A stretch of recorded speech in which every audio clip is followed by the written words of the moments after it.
The James Show Podcast. It's not as dire as it was last time we all sat around and had a chat here, but man, wasn't that weird over the weekend? Because the shooting of Charlie Kirk, the assassination of Charlie Kirk happened in real time on Wednesday right in front of our face.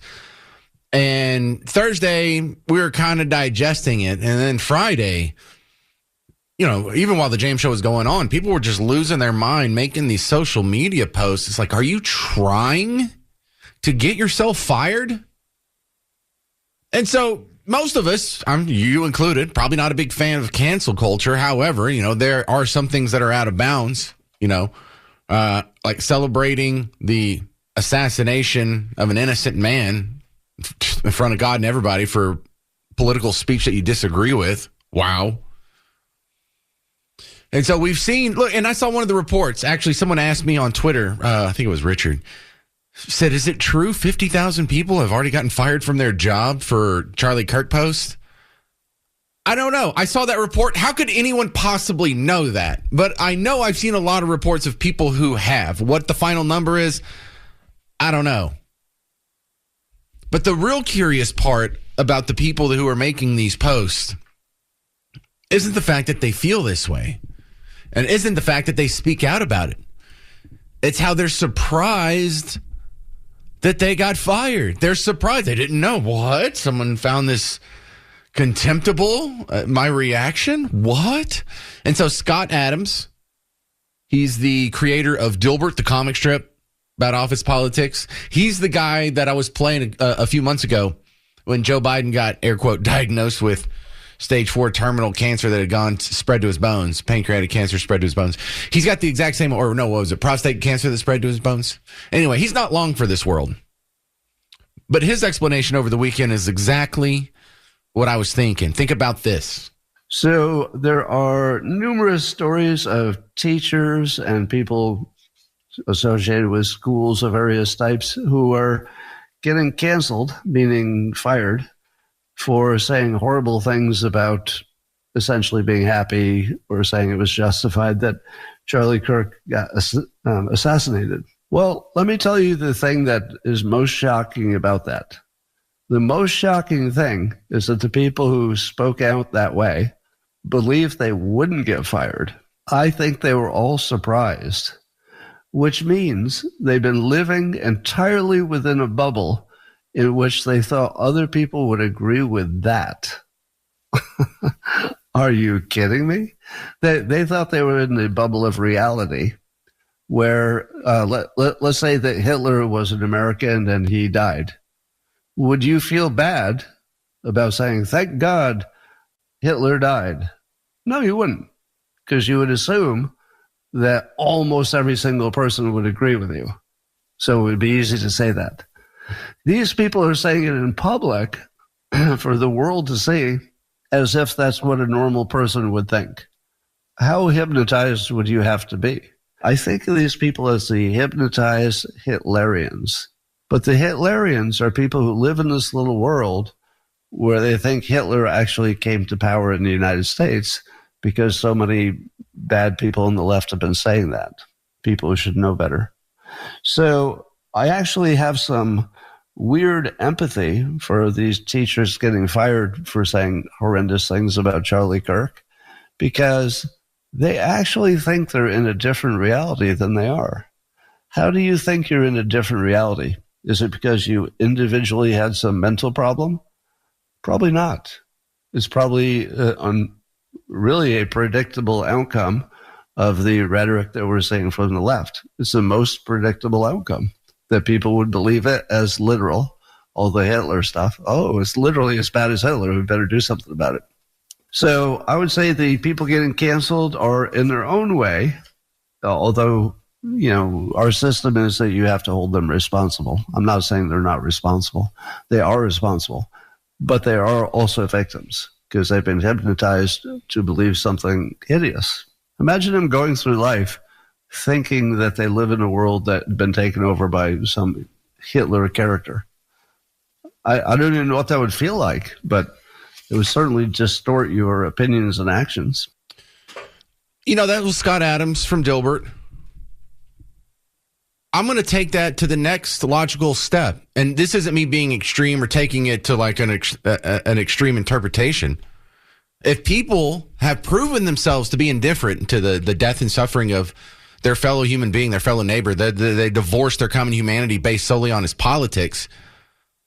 Here's the bad news. That's the politics shared by half of America. So anyone who cheered for Charlie Kirk's death, a lot of them should lose their job. Not all of them. But you're not qualified to be a lot of jobs if that's your reaction to Charlie Kirk's murder. Like if you celebrate or even indifferent to murder because of political beliefs, you're definitely not qualified to be a doctor. Can you trust that guy to put his full effort into it if Charlie Kirk came onto his table? What about a Charlie Kirk supporter? Whatever, if they live or die, I don't know. Maybe we can. You think he's going to get his full attention? You think he's going to get the exact same care? We can't be sure. They're indifferent or even celebratory for the suffering and death of Charlie Kirk and his supporters. So no, you're not qualified to be a doctor. You're not qualified to be a paramedic. You're not qualified to be a nurse. You're not qualified to be someone who works for a health insurance company. Deny care. Why? Did you see what he posted? Yeah, let him die. I don't care. But take this out to its just logical conclusion. Someone who's indifferent to the death or even celebratory to death for someone based on their political leanings, you're not qualified to be a judge if you celebrate Charlie Kirk's murder. You're not qualified to be a firefighter, a police officer, a prison guard, a preschool worker, a teacher, anywhere in academia. You're not qualified to serve on a jury if you're celebrating the death of Charlie Kirk. The assassination of Charlie Kirk, a guy who hurt nobody, who threatened nobody. Oh, he had hate speech. Okay, so all you can do is deem your political opponent's speech to be hateful, and that justifies violence? Jesus, how far have you fallen? What do you think? Are you still qualified to do these jobs? Would you trust your doctor if they thought like this? If they thought like some of the people, oh, you had it coming. I'm going to play some of the reactions. If that's your doctor, I would recommend you get another one, lest they find out your politics. And this isn't me being a cancer culture, am I saying that right? Cancel culture guy. This is me recognizing that they're indifferent to your life. Act accordingly. 800-288-9227, 800-288-9227. Logic would dictate if you're going to go get a new doctor, like I don't have a doctor. I don't have a primary care doctor. I know, I'm 48. Why? I haven't gone to the doctor. Why? I'm a man. I'm stubborn. Whatever. But when I do have to choose a doctor, I'm going to damn sure make sure he's not one of these people. Oh, he was a racist. He was a fascist. He was a literal Nazi. He was hateful. Okay, fine. You can think that. But I don't trust you with my life. We're talking about not just the assassination of Charlie Kirk and not just the reaction, now sort of the reaction to the reaction. We're all learning a lot about our neighbors. And we all suspected that there's a group, there's a percent of the population that buys this narrative that you are a Nazi. You know, they've been trying to paint for almost a week now. Charlie Kirk's an extremist. No, he's not. He's pretty damn moderate. Oh, yeah, well, that's a deal breaker. I was trying to learn about him, and then when he started saying, you know, women have to submit to their husbands, you know, I'm out on that. Well, he's quoting the Bible. You out on the Bible, too? What are you going to tell me? It's like expired now, or that was written 2,000 years ago? So I'm here to fight against that. I'm here to kind of tell the truth. But they need him to be an extremist to justify in the head the violence that they just witnessed. You're asking a lot of people. You're asking them to admit that their worldview is wrong and what they've been arguing for and getting all emotional about is wrong. And you're seeing some people do it. You're seeing some people fight against it really hard, though. And you need to watch out for these people. Because, you know, the reasonable people, I'll play you Bill Maher coming up. You know, he's a lefty. He's like, hey, this Hitler stuff has to stop. And in fact, I've been trying to be fair and play a lot of both sides of the left on this one. Some are celebrating it. Some are saying, hey, we might want to tap the brakes. But for the people who don't want to tap the brakes, yes, anyone who cheered Charlie Kirk's death deserves to lose their job. But the scarier part is if you're indifferent or even worse, celebrate Charlie Kirk's murder because of his political beliefs, you're not qualified to be a doctor. You're not qualified to be a paramedic, a nurse, a fireman, a prison guard, a police officer, judge, teacher, preschool worker. You're not qualified to serve on a jury. You've just demonstrated that killing for your political beliefs, it's not a deal breaker. Yikes. Let's go to, Steve in Carrollton. Is this a big, bad black conservative, Steve? Absolutely. Well, fantastic. Oh, here, I'll just do it for a second here. I'm black, y'all, and I'm black, all right, y'all, and I'm blacker than black. Steve's theme. Go ahead, Steve. Thank you very much. I just want some applause or something next time I call. Well, I can do both. Here's the button right here. There, you got applause. I do that at the end, though, if it's a good call. See if you can earn it. Go, Steve. Well, here goes. So you said that there's some positions that these people don't deserve to be in good society and decent society. I'm having a hard time, first of all, finding a position that they would be qualified for. I mean, my Uber Eats driver, I don't want one of these clowns to have access to the food that delivers to my front door. The guys who pick up the trash, my yard guys, I don't want them there, because you look at it and say, if it's okay for them to have this position about any of that stuff, there's too many things that they could possibly do to those types of situations. I've got a flag out in front of my house right now. Oh, my goodness, they pull up and deliver my Uber Eats stuff, and now they spit in my food, or they, I don't know, shake it or something, and now it's raggedy when it shows up to me. Well, Steve, you're not wrong, because, listen, you got to worry about if someone finds out you're a Trump supporter when they're cooking your food at El Chico or Uncle Julio or whatever the Tex-Mex of the day is. I think that's a legit concern. If they're indifferent to your death, they're going to be indifferent to whether or not saliva makes it a part of your chicken fajitas. Or anything else, you're right. And I don't know if you said this in the beginning. I tuned in a little bit later. I don't ask me why I was listening to another station, but there was another station on the radio earlier. No, there's not. I don't know if you hit the Mike Morath. No, there's not. I don't know if you hit the Mike Morath thing. Did you talk about the TEA letter? No. I'm having Carlos Tercios on from Dallas Express to talk about all the local people who are getting rolled up in these. Okay, well, I won't hit it so hard, but I'll say this. If you have a student, if you have a kid that has a teacher, and all of our kids do, you need to go and get their information, screen grab it now, because it's going to be gone. All of them don't know that they're being wrapped up.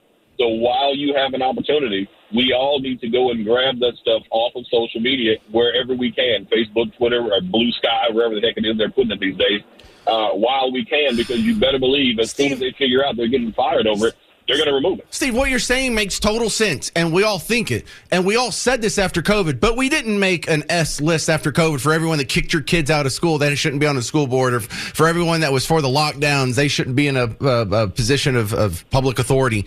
You know, we really need to lock this down. We really need to screenshot all these people. And I believe you're not qualified to be a teacher. You're not qualified to be a judge or a police officer. You're not qualified to serve on a jury if you're indifferent to the death of Charlie Kirk's murder. There is no position. There is no position. They could file your taxes. They could be a garbage man. There are some jobs out there. They could be a janitor. They could even be. Hold on. You think the person who files my taxes, who's helping me do my taxes, once they find out that I did donations to anything that has Republican ties or red ties, they're going to give me whatever benefits I'm supposed to get. All right. Deductions I'm supposed to get. Well, damn. All right, Steve, you're right. Scratch taxes. Get it. All right. Let me take some more calls, Steve. That was good. And look, you did earn your applause there. How about that? Thank you, Steve. Appreciate it. This is Paul in Fort Worth. You're on WBAP. What's up, Paul? Hey, man. How's it going? I just had a comment about, the healthcare worker situation, stuff like that. I'm a healthcare worker myself, and sometimes you just can't help it. It's like subconscious, You're trying to do your best to take care of somebody, but if they're a certain way that you don't like, it just kind of rubs off on your care. For example, I had to take care of a prisoner a couple times. First night, gave him the best care I ever did. Second night, I found out after what he did, it was, as hard as I tried. I know. That's what the Hippocratic Oath is for. So if they bring someone in front of you who's a child molester, you don't just put salt in their veins and end it for them. I don't know how y'all do it. I couldn't do that. I tried to do my best, but after knowing what he did, it was hard. Okay, so now, Paul, you recognize people think half the country's Nazis. How frightened should we be that if our nurse or doctors think we're Nazis? Exactly. If they're thinking that, even if they're trying to do their best, they have it in their subconscious, man. They might just not be doing the right thing, putting you second. It's scary, but it's sobering, and we're just learning the hard way that it's true. Thank you very much. That's Paul in Fort Worth. But a couple things I want to run by you right now. One thing is Charlie Kirk being accused of being such a hateful guy. He's racist, sexist, bigot, homophobe, hates trans, literally Hitler. And people need to believe this because they can't admit that their worldview's wrong. They can't admit that maybe their side does have a problem with the violence. Maybe their side did go too far. Maybe he didn't deserve to die. So here's a couple of good ones. Actually, let me just play you one. This is for all the stuff where he's like the motive of this is a guy who, from what I understand, he wasn't trans, the shooter, but his boyfriend is. And so we learned that over the weekend. Well, we didn't learn that we learned that last week. It was confirmed a couple times over the weekend. The governor of Utah went on the Sunday shows and said it a few times. But here's just a reminder. He doesn't hate gays. So I do not have hate for a group. I do not have hate for a people. I so hate just so I can get it on my camera. So Instagram, don't worry, we got plenty of cameras, but yeah. But yes, so you do not hate the LGBT community, and Turning Point is not against LGBT. No, how could I hate that which I have a heart for? Thank you. And I might not agree at that for some of the lifestyle choices that some people make, but of course not. And if someone said, Charlie, what's your view on marriage? I say, I believe marriage is between one man and one woman. But if you ask me, what do I have hate in my heart for somebody that doesn't choose the lifestyle that I believe that God laid out in the scriptures? Of course not. But you may have seen over the weekend, Charlie Kirk says gays should be stoned. Does that sound like a guy who thinks gays should be stoned? Actually, sounds like a pretty reasonable guy, pretty nice guy. Definitely not an extremist. In fact, from many people's point of view, this guy is a moderate. He's a pretty moderate Republican. He's more moderate than I am. You know, I'm over here screaming that the budget should be balanced immediately. Giant swaths of the government need to be eliminated, including Social Security and Medicare and Medicaid. I'm talking about more than 70% of the federal budget needs to be cut. That's what I believe, and I'm far more of an extremist on that position than Charlie Kirk. But even the things that he does believe policy-wise when it comes to gay marriage and whatnot was the mainstream Democrat opinion until 2011. It was his position on gay marriage now is more gay friendly than Barack Obama's when Barack was elected in 2008. So with that, from the point of view of a libertarian, Charlie Kirk being called an extremist is beyond ridiculous. And to make the point, this guy, his name is Dave Smith. He's the guy who used to be a comedian, but now his online show is more of a... He's a pretty good mouthpiece for what mainstream libertarians, if such a thing exists. And it's pretty close to what I believe. And it's a little different than Republicans. Charlie Kirk was the moderate. He was the reasonable guy in the room, you dummy. He wasn't a far-right activist. Are you kidding me?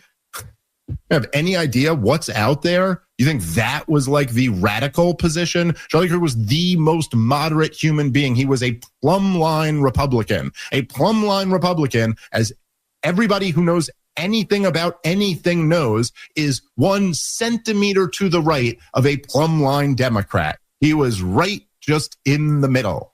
He supported Israel like the Democrats and Republicans do. He was more, like a little bit more on the side of restrictive immigration policy.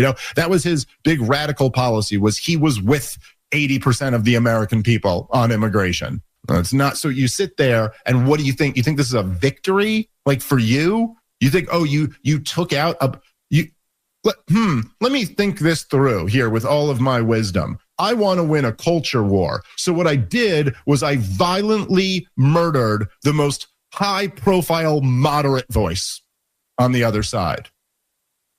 Hey, geniuses, but summon all your wisdom together and tell me, do you think that is likely to calm things down, or might that lead to more radicalization?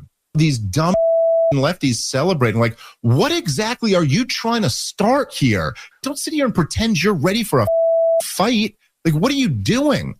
Do you know? It's like such a weird dynamic they have here, right? Where like the left-wingers are almost always the ones who are out on the streets. They're the first ones to go, we're going to go out here and do a thing. It's much harder to get the right-wingers out on the streets because they have families and jobs and church to go to. But the right wing is so much tougher. So much tougher. Like, if this ever came down to a fight, the fight is right-wingers mowing down gender studies majors. Like, what are we talking about here? You ever see one of those videos where, like, Antifa would actually get into a fight? The black bloc guys, like 7 kids in hoodies with, like, one of them's got a pipe and, you know, they got the masks on. So you're almost like, oh, these are, like, kind of tough looking guys. And then one of them swings like the girliest swing of a pipe and completely misses. And then a man punches him in the face and you hear the guy go, hey, and you're like, oh, you're not tough. You're just like role playing as like, what do you guys think? But you're trying to provoke this other side who will annihilate you. And there are real deal militias in this country. There are real deal gun enthusiasts in this country. You do not want to pop off with them. That was Dave Smith. Let me squeeze in one call before the break. Don't get mad at me over there, one of the Garretts. This is Shane in Canton. You're on WBAP. Hey, buddy. Hey, Shane, go. Oh, well, I just lost him. All right. Chris and Wiley, you're on WBAP. Go.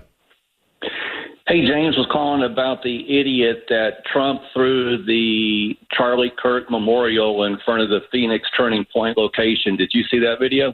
No, I didn't. Yeah, it shows a 19-year-old that has the same type of shirt the shooter wore, and he's literally stomping his feet through the balloons and the flowers in front of the Turning Point location. Luckily, some dad yanks his ass out of the way, and then the cops quickly arrest him. But just total lack of awareness. And just think, if you flip that script to the other side, that person would have been full of lead. How bad does it have to be before these people realize they're the bad guys? For my next guest, Carlos Tercios, coming back on from the Dallas Express to talk about the same thing we've been talking about the whole show, the reactions to the Charlie Kirk assassination, getting a lot of people fired, getting a lot of people in trouble, and that includes people around here in North Texas. Who all's gotten in trouble so far, Carlos? I appreciate the invite, James. Today we got Chris Nettles, who's the city council member for the city of Fort Worth. We obtained documents from the city that showed that he was actually opposing lowering the flags to half-staff after the assassination of Charlie Kirk. The emails basically showed him saying that it sent a message of division. And I didn't see him really question orders from the president when Joe Biden was president. I didn't see him do anything like that.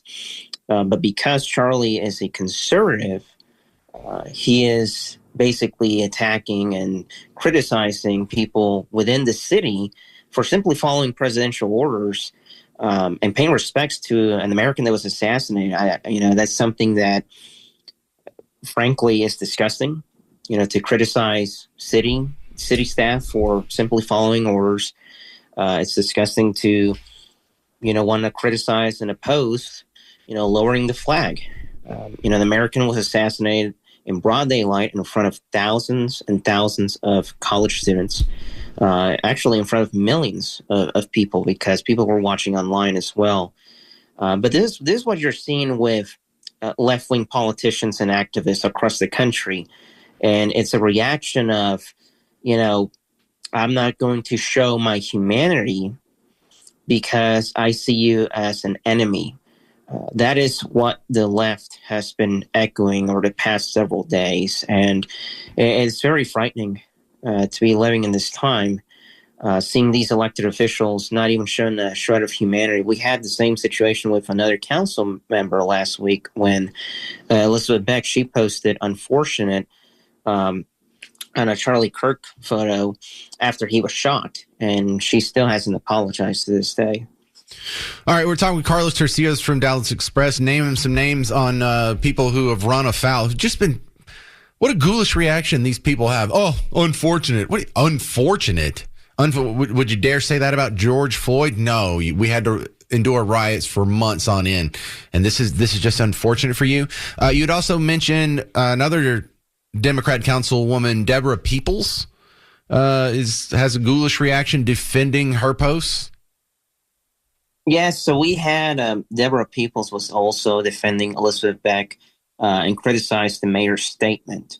The mayor simply called out Elizabeth Beck for her, disgusting post, and instead of agreeing with the mayor, she called her out, and said that it was causing division in the city and that we need to do better than this, instead of actually supporting the statement that the mayor posted, because what the mayor posted was simply saying that it's reprehensible for a council member to post something like that after an assassination. And yet you have these Democrat progressive city council members defend the Democrat because it's partisanship.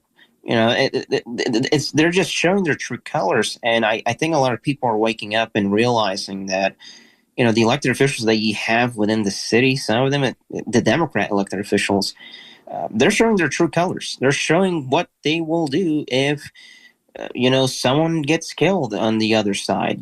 They will not show any humanity. They will not show any sympathy whatsoever because they see you as an enemy, as a threat. And I think that is probably one of the most disgusting things any elected official can do, and that should horrify people in the city of Fort Worth. Well, it's not just bad that they think that, which it is totally bad. It's terrible that they feel like they can say this publicly and not face the consequences. They think half the country is really Nazis. Do you really think that? And so I'm kind of doing a juggling act here. If you're a person on the street, whatever, but if you're an elected official, do you really think that? Because if so, that is a big problem. It is a big problem, but it just shows that the culture in the country has changed over the past several election cycles to the point where you have millions of Americans on one side of the aisle that celebrate assassinations now. And it's not just Charlie Kirk. They celebrated when the mass shooting took place at the Catholic school a couple of weeks ago that killed, several children. They didn't care when the innocent Ukrainian immigrant was killed at a bus in North Carolina. They tried to bury that one, yeah. Yeah, they said it's, it's white supremacy or racism to point out what happened. It is a scary time because these elected officials are the representation of their base, unfortunately. Even if you vote at Deborah Peoples, unfortunately in her district, you'll get another one like her. You'll get another Beck or Nettles. And it just shows that the country has moral decay, and it should frighten people. Carlos Tercios, are we seeing any school administrators or teachers losing their job in North Texas? I do not have that information, but what I can tell you is that a lot of people across the country, whether it be in Texas or in Florida or New York, they're losing their jobs, whether it be in the clinics, schools, different industries. They're losing their jobs because I think for the first time ever, conservatives are coming out and actually holding accountable people for posting disgusting posts.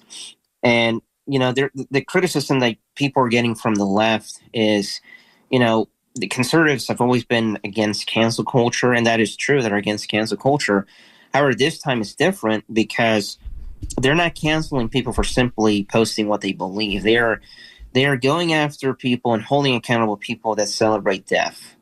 And that's just unacceptable in society. No one should celebrate. Carlos Tercios, we're out of time here, but the conservative side, the Team Red side, if you want to call us cancel culture, we're not upset about the words. We're upset about all the shooting you're doing of our children and the stabbing of our daughters on the train, and then the shooting of our thought leaders on college campuses. It's not. We're not upset about speech anymore. We're upset about all the shooting. How about that? All the death. Carlos Tercios, great reporting. Thank you very much, sir. Thank you. Find his work on DallasExpress.com. All right, still coming up, you're going to hear from the widow of Charlie Kirk and her defiant statements from over the weekend. 800-288-9227.